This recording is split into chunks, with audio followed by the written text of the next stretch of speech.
Hello and thank you, Oprah Winfrey and the social media department at OWN for allowing me to present my recommendation for reimagining OBC. I propose that OWN creates a show called Readers React OBC style. The first part of the show will consist of a diverse group of readers who will give their first impression on the pick of the month from Oprah's book club. The second part of the show will be the author of that book reacting to the first impressions. In John Young's Toni Morrison, Oprah Winfrey, and Postmodern Popular Audiences, he talks about how Oprah and Toni Morrison are the perfect collaborators because they both enhance each other's literary projects. Likewise, social media and Oprah go hand in hand because they promote reading, books, authors, and casual educational conversations. Snapchat continues to evolve for this generation, and studies have shown that in the last year, it has been the most frequently used platform for social media. The use of filters on Snapchat is a fun and exciting way for organizations to promote their brand and spread the word through shared photos with friends. You will be able to find the Readers React series in the featured section of Snapchat, or type in Oprah to the Discover line and find the newest episodes. In Elizabeth McHenry's epilogue, she emphasizes the idea of making reading accessible and normalizing reading by bringing it into people's homes. Snapchat is so easy to use and can be accessed anywhere with Wi-Fi so that you are always a part of the conversation. Ooh, there's a new OBC filter. Hey Amy, have you seen it? Oh yeah, I just saw it. We should take a picture with it so that more people know about the new episode of Readers React. Okay. Alright, we have to take one on my phone too. Okay.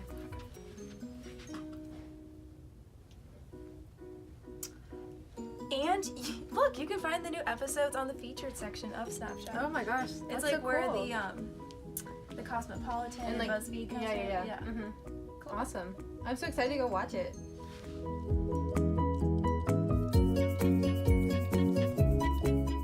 In Cecilia Farr's Reading Oprah, she talks about the 3 different types of readers in regard to Oprah's book club. The first reader is confident and well-educated and describes Oprah's picks as supermarket fiction. The second is also a good reader, but not a confident critic of books sold in mega bookstores. She may read some of Oprah's picks, but finds them rather depressing. And lastly, the third reader is intelligent and perceptive and might not be a reader if it weren't for Oprah. I really want to capitalize on the idea of diversity within Oprah's book club so that when people of all ethnicities, cultures, and ages watch the show on Snapchat, they feel more inclined to join Oprah's book club. In Elizabeth McHenry's epilogue, she talks about how African Americans may not feel comfortable entering a literary space, but still want to be engaged in this critical reading process. Oprah's book club is interracial, and it needs to be showcased in that way. Where do I begin? Honestly, I didn't really like the book. For someone who typically only reads literature with a capital L, I found it to be very one-dimensional and predictable. If this book could be labeled as a type of movie, it would be perfect for the Lifetime Movie Network.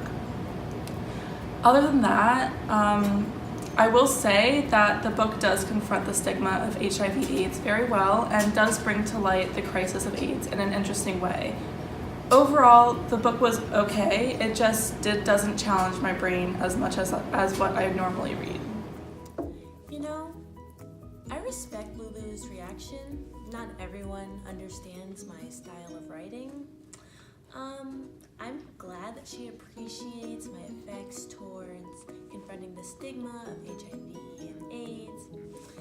As far as comparing my book to a Lifetime movie, I think I'm a little more sophisticated than that. But once again, I respect her opinion, so thanks, Lulu. In my house.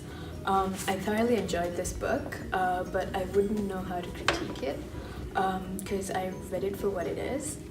But I ended up feeling really bad for Ava and her sisters, but that usually happens in the OBC books, and I wind up feeling really sad for the characters because they face so much hardship.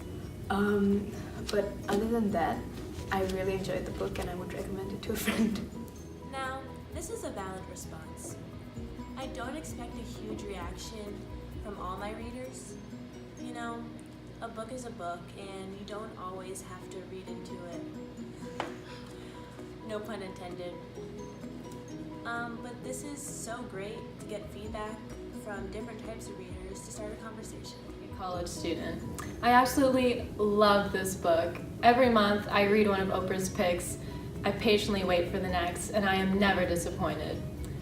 What Looks Like Crazy on an Ordinary Day gave me drama, romance, insight, and so much more in this novel.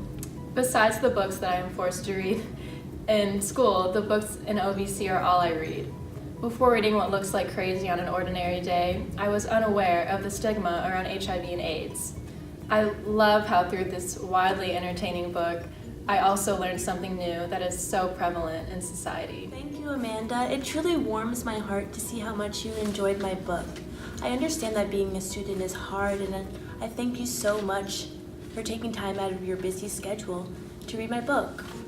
All I want to do is teach others what I've learned through life and pass it on. So thank you, thank you, thank you. Kimberly Davis points out in her piece, Oprah's Book Club and the Politics of Cross-Racial Empathy, that not all of the participants in her show give their genuine opinion on the books because they want to look good on television.